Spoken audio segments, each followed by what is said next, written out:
का अपमान किया है, जिसने शिव की निंदा की है, जिसने शिव के अपमान में साथ दिया है, जिसने यहाँ पर देवताओं का आवाहन किया और शिव का आवाहन नहीं किया, ऐसे सभी लोगों को दंड मिलेगा। और रही बात दक्ष, तो मरते मरते प्राण देते देते ये बेटी अगर तुम्हें मार नहीं सकती है तो इतना जरूर कह सकती है, हे राम, जीवन में अगर दोबारा मेरा जन्म हो इस धरा पर तो दक्ष जैसे पत्थर हृदय वाले अभिमानी व्यक्ति की पुत्री कभी ना बनूं, भले ही एक पत्थर की पुत्री बन जाऊं। और इतना कहते कहते योगाग्नि प्रकट करके सती महारानी ने अपने आप को भस्म किया।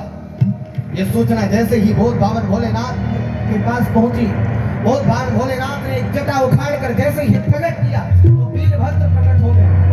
और वीरभद्र प्रकट होकर के पूरी सेना के साथ निकले हैं, मानो कि तूफान आ गया हो, जोर जोर से बादल गरजने लगे, सब डरने लगे, क्या हो रहा है, कैसी स्थिति आ गई है। और ऐसी स्थिति में आज वीरभद्र आगे बढ़ते बढ़ते बढ़ते बढ़ते आए हैं और एक क्षण में यज्ञ को विध्वंस करके भंग करके, जितने लोग थे, किसी का महाराज दांत तोड़ा, किसी के बाल दाढ़ी उखाड़ लिया, किसी का कुछ करके देखते देखते दक्ष की तरफ देखे, गर्दन काट दी और काट करके वहां से प्रस्थान कर गए। सारे देवी देवता पहुंचे हैं भोलेनाथ के पास और जाकर के स्तुति करने लगे।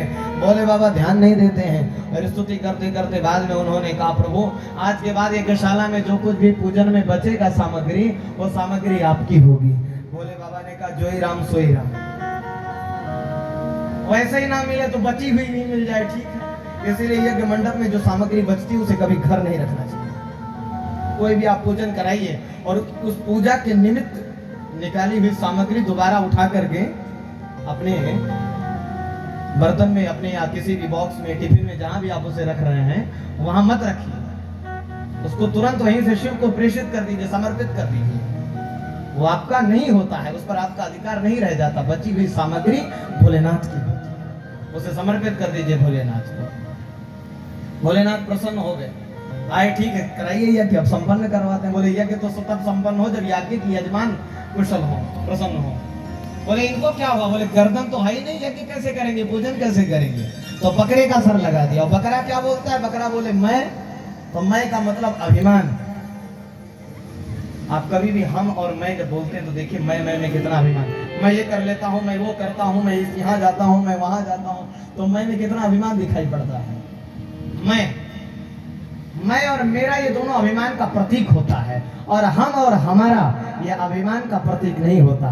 इसमें किसी भी श्रेय को हम बांट देते हैं। हम सब मिलकर के यज्ञ का आयोजन किए और मैं कथा कराया, दोनों में कितना अंतर है?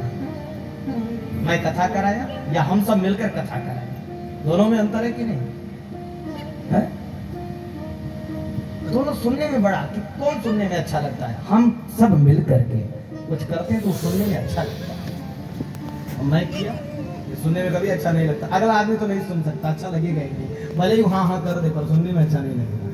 वाणी में सरसता, सहजता, निर्मलता, सौम्यता, सुंदरता दिखती ही नहीं है ऐसे शब्दों में, मैं और मेरेपन में। इसलिए मैं और मेरेपन को तजो और हम और हमारे पन को, तब आनंद होगा जीवन में। यज्ञ संपन्न करें।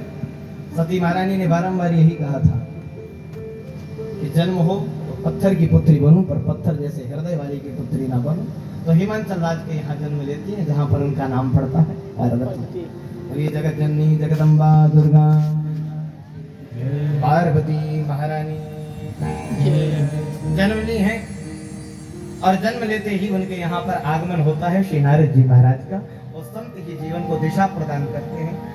संत के बिना जीवन को नई दिशा नहीं मिलती है। इसीलिए कहा जाता है संतन के संग लाग,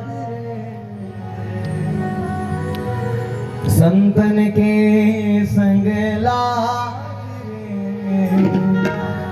तेरी बिगड़ी बनेगी।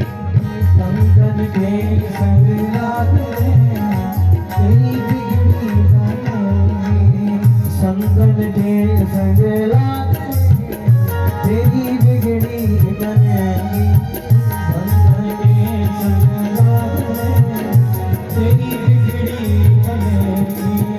बिगड़ी बनेगी, तेरी बिगड़ी बनेगी। बिगड़ी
ध्रुव जी की बन गई, प्रहलाद जी की बन गई, ध्रुव जी की बन गई, प्रहलाद जी की बन गई। होए तेरो बड़े भागे, तेरी अच्छी बनेगी।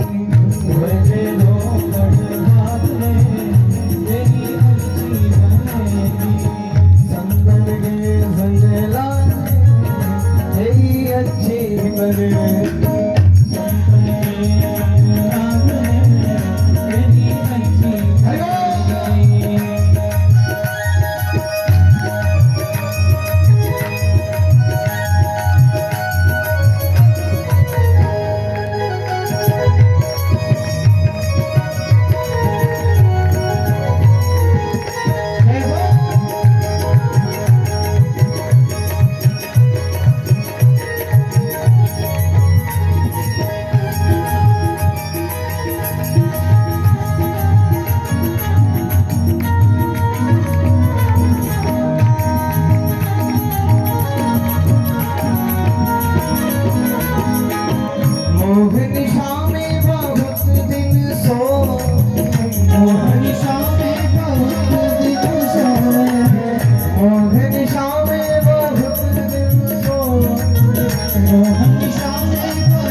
जाग सके तो जाग रे, जाग सके तो जाग, तेरी अच्छी बने। जाग सके तो जाग, तेरी अच्छी बने। संतन के संग लागे, तेरी अच्छी बनेगी। संतन के संग लागे, तेरी अच्छी बनेगी।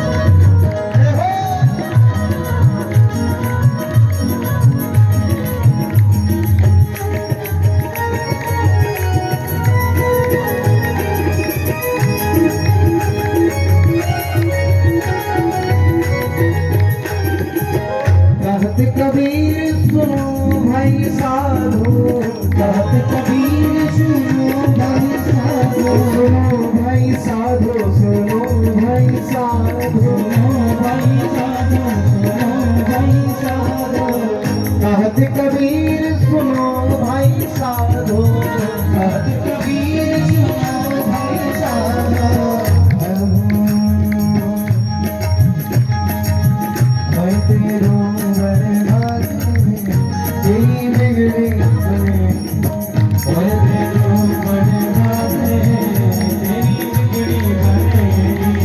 बिगड़ी बनेगी तेरी समझ जगेगी, बनेगी तेरी समझ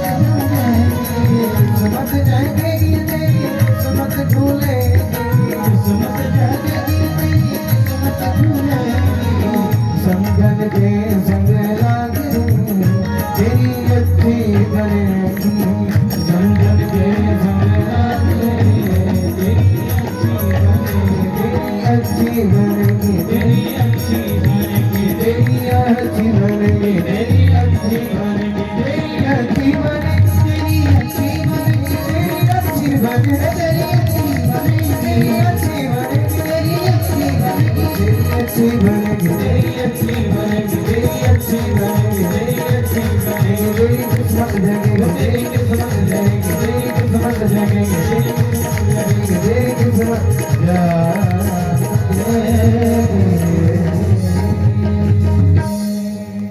बोलिए भक्तवत्सल भगवान की जय। संतन के संग लाग रे, तेरी अच्छी बने।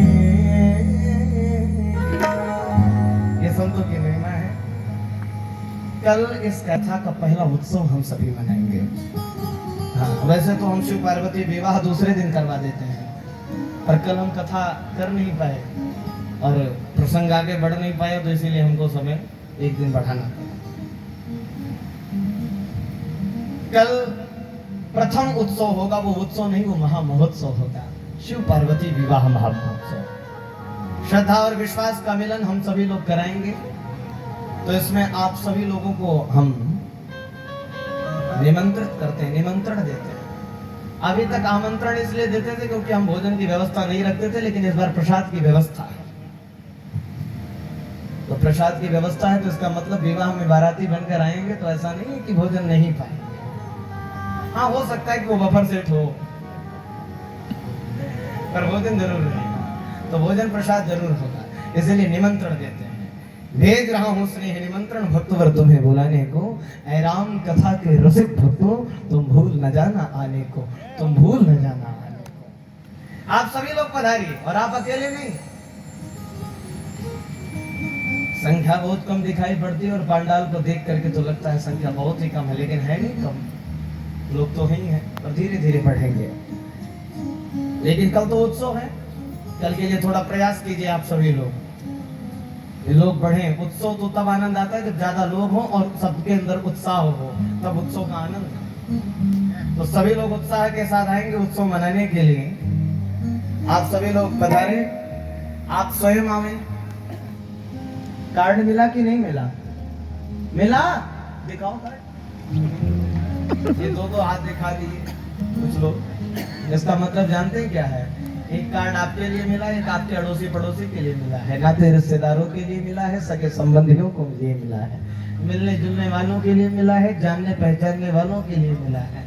इस दूसरे कार्ड को लेकर के जाना उन सभी लोगों को देना जो लोग इस कथा में आ नहीं पाए हैं, और सबसे कहना कि श्रद्धा और विश्वास का मिलन कल होने वाला है, जिसका परिणाम ये होगा कि हमारे हृदय में राम का प्रगटीकरण होगा, राम का प्राकट्य होगा। तो शिव और पार्वती विवाह का आमंत्रण निमंत्रण आप सब तक पहुंचाएं और सभी लोग आए। कल झांकी भी दिखाई जाएगी शिव और पार्वती की, आप सभी लोग झांकी, आप प्रणाम भी करने का अवसर मिलेगा। शिव पार्वती की झांकी भी दिखाई जाएगी।